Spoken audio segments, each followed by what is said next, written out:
I can find water right here. I also find it here. I can find it here, and it's flavored. I can find it here in other bottles. I find it at the base of the trees. I find it all over the place. I can find water a lot of different places. It can stand, it can flow, it can run, it can freeze, it can seem like it disappears. So why is water so special? Why do we need it? And why is it essential for life? And welcome back. So let's talk about some of the things that really make water unique. So first, we need to remember what makes up water. And so when we go all the way back to the molecular level, we know that two elements make up water, H and O. We consider water H2O. So this little two right here reminds us that there's two hydrogens and one oxygen per each model. One oxygen, and I'm going to put two hydrogens on there as well. If I draw out our diagram exactly how I did, you're going to have one, and this is going to be the oxygen, and then you would end up having your hydrogen here and your hydrogen here. I always considered it our Mickey Mouse ears, right? We're looking at the molecular makeup of water. Now, this is important as we move on. We go through the three phases. We have liquid water, and we know that that's what we drink. We can wash our clothes in it, those kind of things. We also have where it comes into gas, and that gas is known as a vapor. We know that steam is also characterized that way. And then the third is when it becomes solid. So solid water is ice. And it's nice to know that you have to remember that ice floats. And so that is actually one of the characteristics that makes water unique.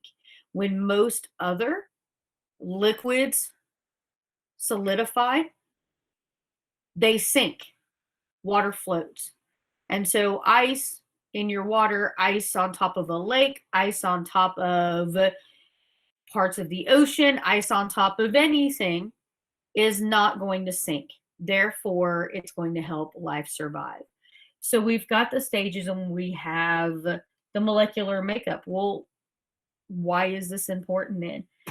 You will find that the molecular makeup, think of a magnet. Okay, water has got a very, very specific characteristic known as polarity. So it's polar. When you think of a magnet, it's got a positive end and it's got a negative end. So when we look at this, our O is going to be our negative end and our H's are going to be our positive end. That means that water is actually going to stick together. So as I look and I go through and I start sticking these water molecules together, notice that if I try to put two of the H's together, it's not going to happen. However, if I put the H and twist it, the way that the molecule fell apart, the way that it's going to come together, it's going to actually make those connections. The positives are going to be attracted to the negatives, and I can start to build this structure with my water. Why is that important? And that brings us to the next part. When we start looking at liquid, water, and gas, we start to look at what their structure is this way as compared to as it's free floating around. Now, what I mean by that is this. When I'm looking at the liquid state, liquid flows, right? So if we put here that we know that liquid flows, we know that our molecules can't be rigid. So I'm going to start looking at the fact that it is not going to be a tight structure, but it is not going to be just all over the place, right? And we can start again to see that they are going to attract. So you've got a structure that is not 100% like really compacted. That gives that liquid the ability to flow. I come back out, gas, we think of it, it looks invisible.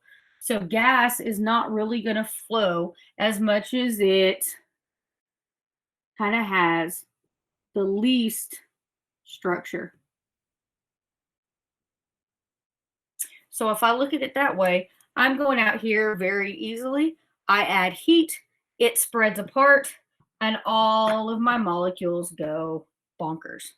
So they have now spread out all over where they are not going to be, there's not a structure to them at all. They're going to start moving even faster. When I start going the other way and I'm taking heat out and I make it into ice, it's going to be that solid, or it's going to be most structure.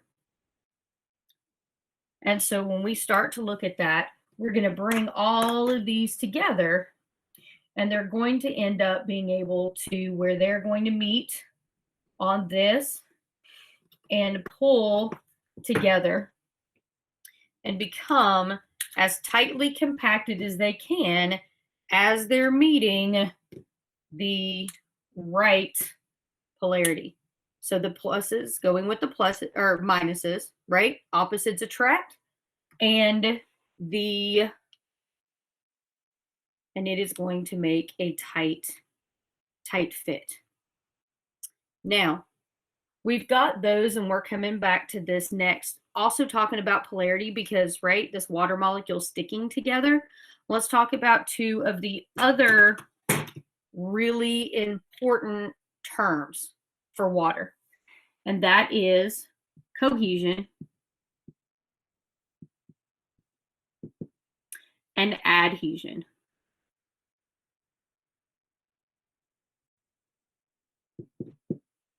So cohesion and adhesion. I'm going to get back my little people again, or my little molecules, and we're going to look at the fact that these two are very, very important. And this is one of the things that we look at that can be kind of confusing. However, when we look at it, if I have a co-partner, right, we're together, and this is with. So co is going to be with the same. Now, which means my water molecules right here, H2O sticking to H2O. My water is sticking to each other. If I try to put it on the board, one sticks, if you can see that, but not all of the other ones did, they fell. Which leads me to adhesion. Adhesion, I'm adding on, and this is how I always remembered it, I'm adding. So when I add something to that, I've got that water is going to stick to a molecule that comes in. So it's sticking, H2O, sticking to other molecules. So in that way, my board, sorry, can we read that? Kind of got out of my picture. This is where not only is the water sticking to itself by adhesion, but now I'm sticking these molecules down to the board by that adhesion. Cohesion, the water sticks together. Adhesion, it's sticking to another molecule that is introduced. Capillary action in plants works this way, which is something we would get into at a later date. However, I wanted to make sure that you understood the difference in cohesion and adhesion. Now, let's have a little bit of fun with it. I'm going to run downstairs and I'll meet you in my kitchen to show you 2 different ways that you can play around with this at home. So welcome back. All right. So now welcome to my dining room. So there's 2 different ways that we have been able to do this before. And so I wanted to show you some quick and fun little things that you should have around the house, minus maybe one thing that you can do this yourself. So for the first one, I have a glass. So notice that mine is see-through. I wanted you to be able to see the best of it. And the most slender that you can, the better that it is. Um, I have seen them done in like wine glasses before, like the champagne type flute. I do not have one of those, and so we're just going to use a cylinder cup. And I have paper towels in case we make a mess or you can actually see some of this. I have a cup of water and I have 50 pennies laid out. So they are just, you can see just all I did went and grabbed pennies out of the piggy bank. So what we are going to do here is you're going to be able to see both in action. So you're going to see the water be able to like hang on. And then what we're actually going to do is look at surface tension, if you remember. Okay, so surface tension is that cohesive, all of those water molecules are going to stick through. And what we have to do is we're going to see how many pennies it takes in order to break that surface tension or break those bonds between those water molecules. So the first thing that I'm going to do is I'm going to fill it all the way up. Now, when you do this, you want to get, not like I'm going to drink it, okay, but like I am trying to overfill it. I want to get as close to that top as I can without overfilling it. So I'm going to grab you right quick. So if you can see all the way to that top, I'm going to keep you here for just a minute because that top is what you're going to want to see. Okay. So as you're looking at this and we're going through, you're looking at the fact that I've got this cup of water. There's nothing else in this cup. And if you notice, whoops, I've already broke that surface tension. That's going to hurt our experiment here. All right. So now I think I've got it. I'm going to mop all that up. We've got all of that. If you can tell, you've got that little bit of a bubble. And what we're going to do is we're going to take each one of these pennies and we're going to drop it in. And as long as that water is not kind of coming off of the surface, off of the side, we're still okay. And we're going to count that a win. Okay. So it would be the most beneficial to actually try to see what you can do, see how many you can get in. So I counted out 50 pennies, but that's the first one. And I'm going to slide that in there too. If I got leakage on the side, nope, not yet. All right, so 2 pennies, still looking at that surface tension of water, that cohesion of, I have it broken around. Is it leaking out the side there? Nope, I've not got anything yet. Okay, I'm still going to go through. This is penny number 4. All right, we're going penny number 5. Oh, look at the way that that bubble is starting to shape even more so on the top of there. And all I'm doing is dropping them pennies in. So that is number 5.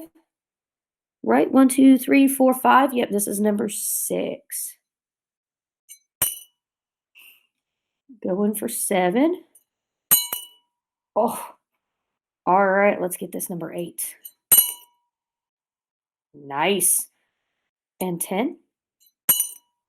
Oh, can you see over here? I got that little water droplet that's starting all the way over there. So I'm going to call it at 10, but you know what? I bet you could do even better than me.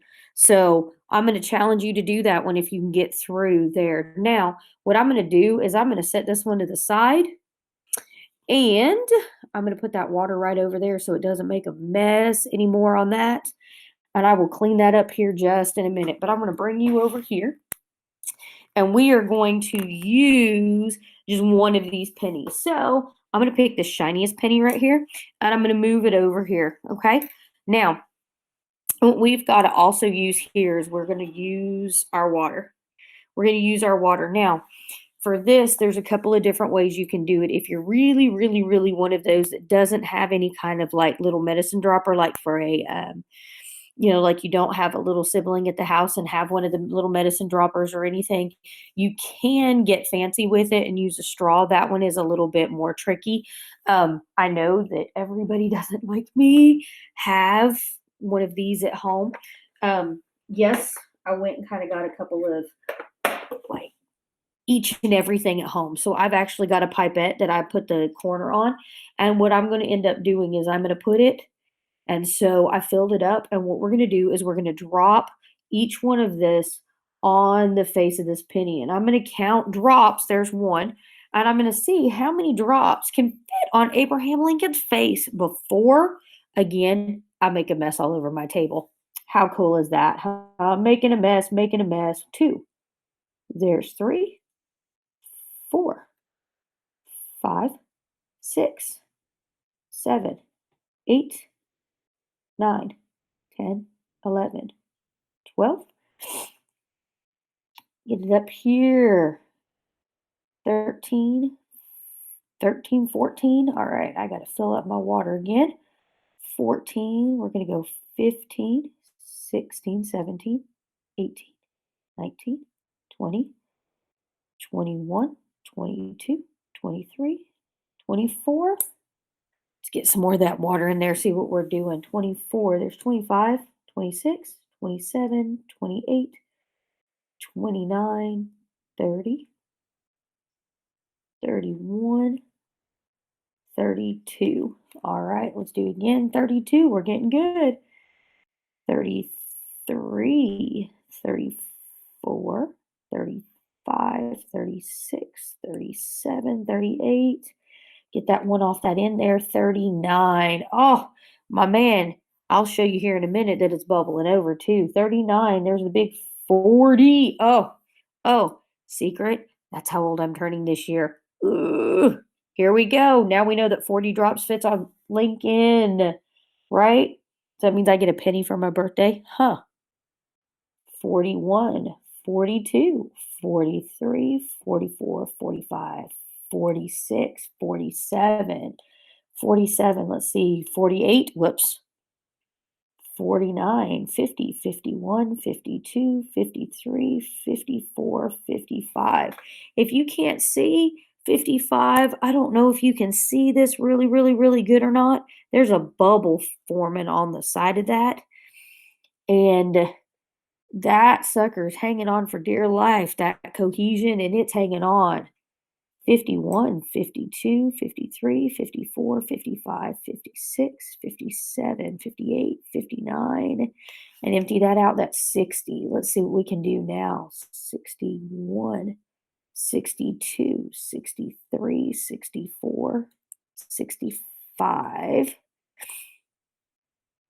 66, 67, 68, 69, 70, 71, 72, 73.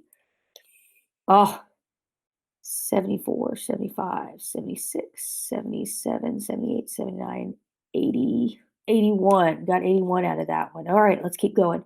81, 82, 83, 84, 85, 86, 87. Goodness.